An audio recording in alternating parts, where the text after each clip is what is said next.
Aloha, it's your boy Neglected Gundam. Today we will be looking at the Master Grade Gouf 2.0. I bought and applied the Gouf Custom Conversion Kit. The kit was originally made by Neo Grade, and I picked up the Super G recast. So without further ado, let's get started.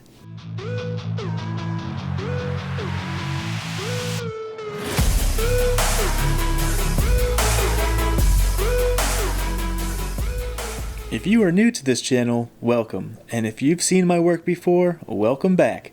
Consider subscribing if you're not already.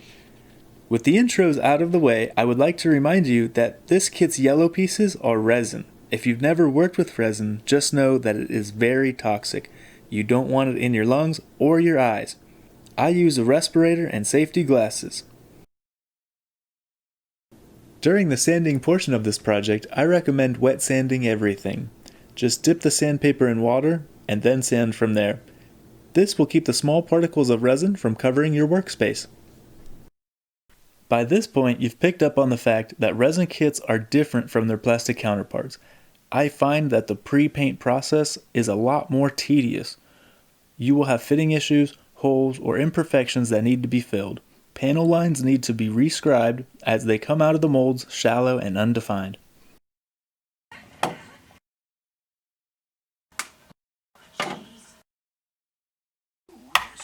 Before getting started, you should clean the mold release off of the pieces. You can use purple power or any degreaser of equal strength. We do this to get rid of the chemicals on the surface, and the cleaner the pieces, the better chance the paint will stick to the resin.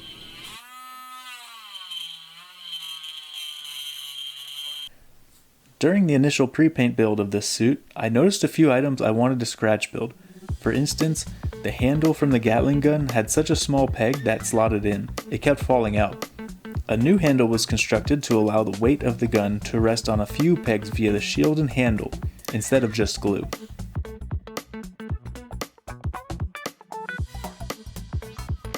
As I constructed this suit, I used 400 grit sandpaper and the wet sanding technique. I wanted to give the primer the best chance to stick to the resin. I sanded everything section by section as I was doing my test fit.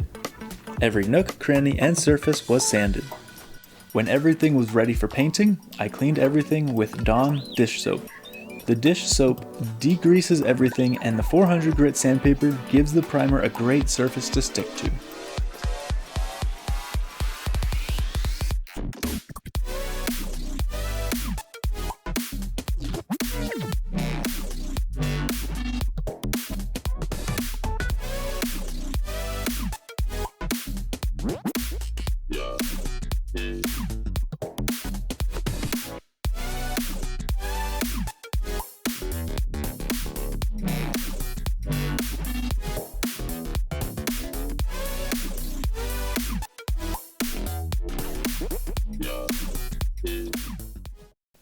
Next up was the handle of the swords. This kit gives you one handle for 3 blades. Call me crazy, but I wanted each blade to have its own handle. After fusing together these chunks of plot plate, I went to town and sculpted the handles. I'll let you watch this footage as I talk about different aspects of the suit and build, but I gotta tell you, this made me feel like Michelangelo. Okay, so what inspired this build? Back in 2022, I watched Matt Mrozek's video of his conversion kit. I didn't search for it, it just showed up in my YouTube feed. So I didn't know at the time, but I was going to obsess over it. I wanted one. I needed one. Not only did I find a suit to make, but I found an outstanding builder and amazing music. He paired his video to Circumstances by Rush. Now, I love the band, and I started listening to all sorts of music from the 80s. And that got me a lot of brownie points from the older coworkers at my job at the time. So thanks, Matt. Speaking of Matt, he just got featured as a Gunpla builder in one of Adam Savage's new videos. I thought this was so cool as I was currently writing the script for this video while watching his interview for the Resin 160 Sazabi. Go check it out and go follow Matt if you're not already. Now that I knew that I wanted the suit, finding out more about it was a must. This suit was made by Neo Grade, but Neo Grade no longer exists, so I bought a recast by Super G. I posted a link to the eBayer I bought mine from. The base kit is a Master Grade Gouf 2.0, and I already had that kit. I think I picked up my suit from eBay for about $89. Back in 2022, when I first received this kit, I worked on it for around 2 to 4 hours after work every night, sanding and test fitting about 90% of the project. I then moved to a new house and I didn't work on it until now, 2024. That's why I'm so happy I have a YouTube channel, because it allows me to work on these projects. One thing I remember Matt saying about this build is that he couldn't move it or pose it too much. Since I wanted mine to be able to pose, the joints and internals that rub together were masked.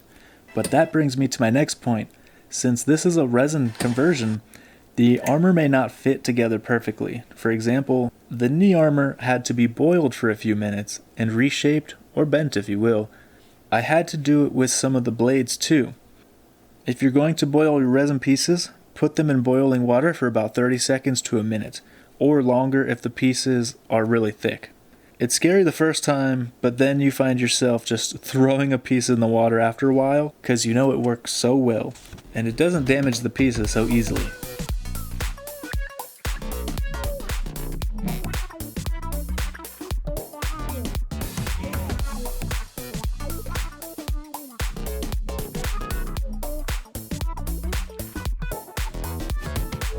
If you have ever built this kit or intend to, I recommend raising the head by 2 mm.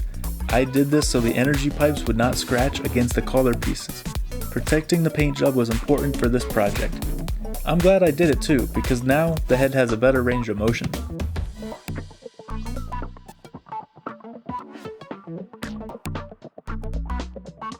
Having a working cockpit hatch was important to me as well. The resin piece included was not big enough for the pegs to be useful, so I created that too. Now it works as intended.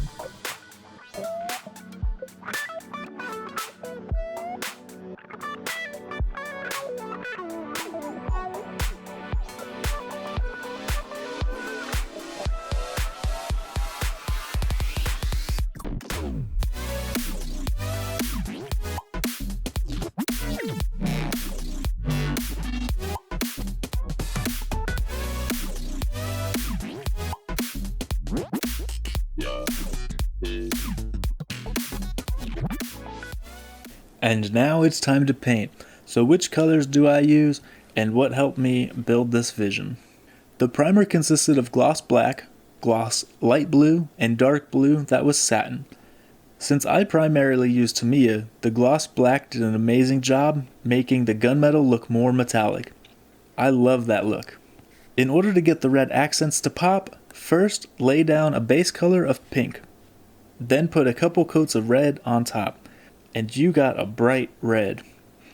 Pink can be used as a base color for either red or yellow if you want those colors to stand out.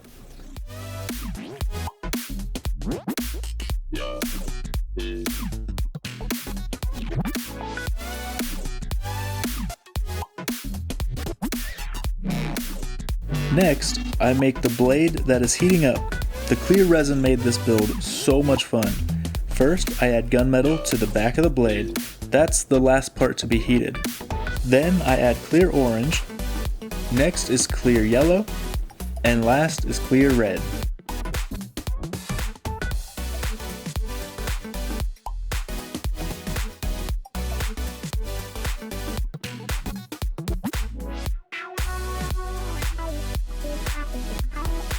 You can't see it here, but the clear gloss coat helps to make it extremely see-through.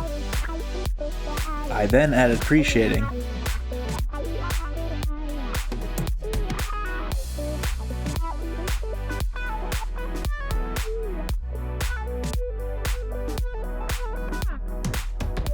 The black pieces were the biggest time savers in the lot. A chalky gray was the primer, and then after I pre-shaded them, I went straight to filling in the center, but kept it light in the middle.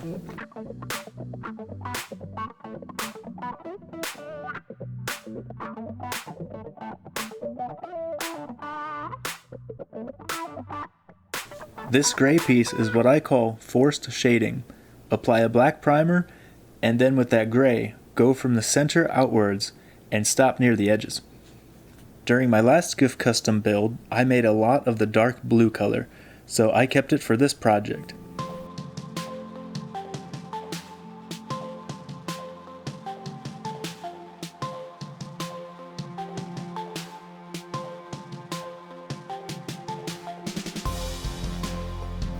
Now here comes the first top coat, and we are ready for panel lining and decals.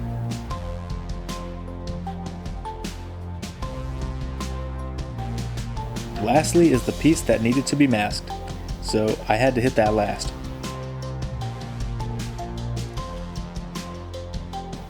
Keeping the whip on the runners helped cut down so much time. I had put an All-Clad 2 chrome on them. When you cut these pieces off the runner, you don't have to worry about the nub marks, as when you put the pieces together, you won't see them. And now it's on to panel lining. I used a combination of the Sakura markers and the ready-to-use panel line mixture. If you're going to use the marker in conjunction with the ready-to-go panel liner, just make sure that that panel line has dried fully before using the marker, as it will keep the tip from flowing properly. As you can see here with the sword, I went ahead and put a white on first, and then I put a clear red over that.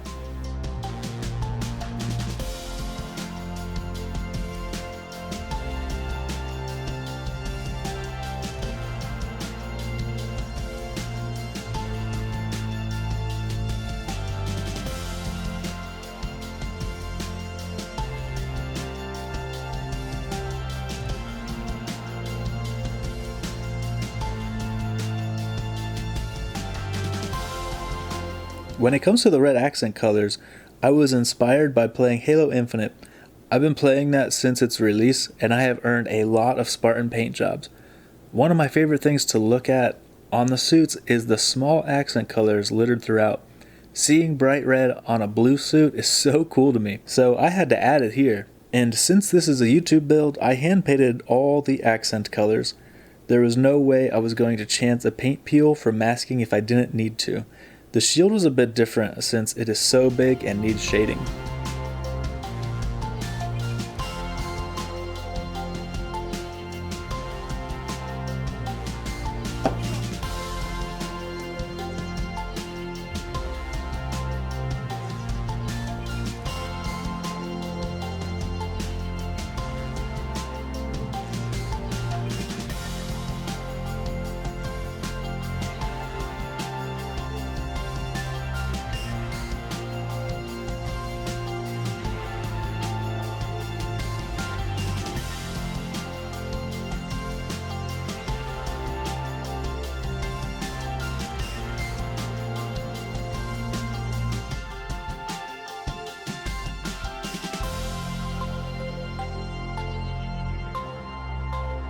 That is a relief. That's easy to fix. I'll just paint that with my extra paint.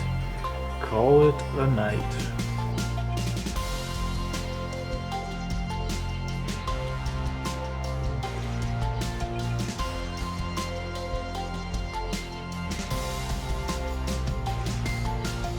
Now on to the decals.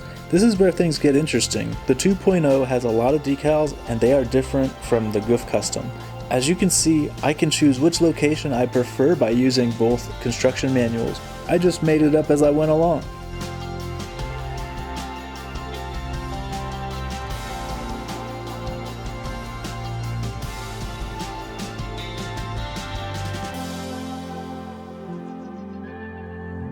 Since both Goufs have different call signs, the conversion kit only has one MS07B3. I'm pretty happy with where it comes from too. The last project wiped out all the official ones.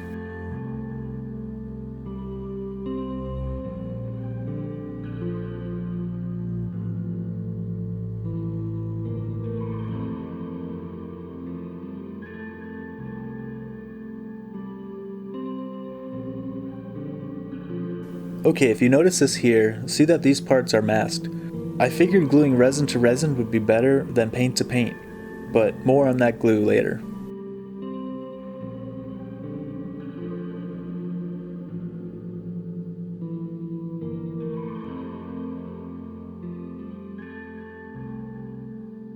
I want to mention that this conversion kit's Gatling gun is so heavy, I didn't even try to raise the gun. There are so many moving parts around the shoulder, I didn't want to chance a paint scratch, so I did other poses for you.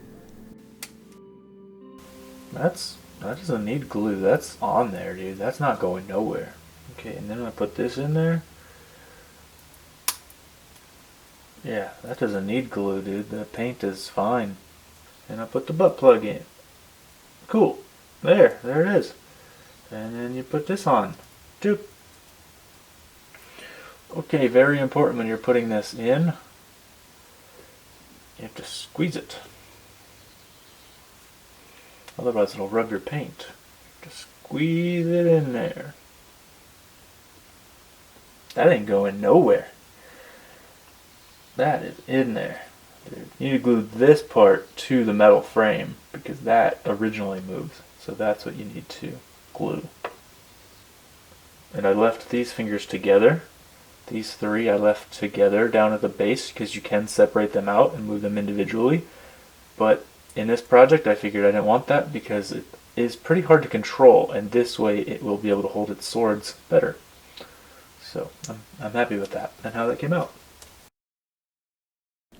And oh shoots, cuz I feel like I'm gonna get a visitor. This is my cat Buster. Who's that Buster cat? Who's that Buster, huh? What's up, buddy? You coming to see what Daddy's up to? Yeah.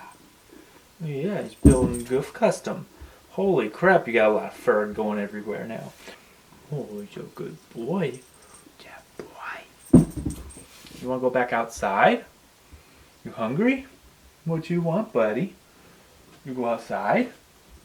I use a super glue called Loctite. It's got this awesome twisty cap that, dare I say, locks it tight and keeps that glue gluing. But in all seriousness, you want a CA glue to use with your resin. CA glue is basically super glue as long as it has this trait. It has to be cyanoacrylate glue, which I probably slaughtered its name, so here's a spelling of it on screen. There are other methods such as UV resin or two-part resin, but I didn't use any of those. I just used the super glue. Lastly, the energy pipe surrounding the waist was the final thing that I wanted to modify. Originally, the pipes have a spring on the inside and have no proper form. They just sort of take shape of the spring. It was important to me to make them look better. A paperclip was bent into a curved shape and was inserted into the spring. A piece of piping was inserted into the backpack, and the clips were glued into place when ready. And if you made it this far, I really want to thank you for watching the whole thing. Very quickly, the next couple of projects will be a Master Grade Sazabi Verka, clear, Real Grade Exia Trans Am clear, 00 riser, and 2 quantities that will both be the Trans Am clear. And finally, the Master Grade Wing Gundam 0 Verka, which is clear as well. Plus, there is a giveaway project as well, but I want to get at least 80% of it finished before I even announce it. Right now, it's only clipped out and sanded, so it will be a while. But if you like this video, go ahead and give it a like, comment as I will comment back to you, and if you'd like to come along on this journey with us, go ahead and subscribe. Thank you for watching, and I hope you have a great day, and until next time, I hope you don't feel that neglected now.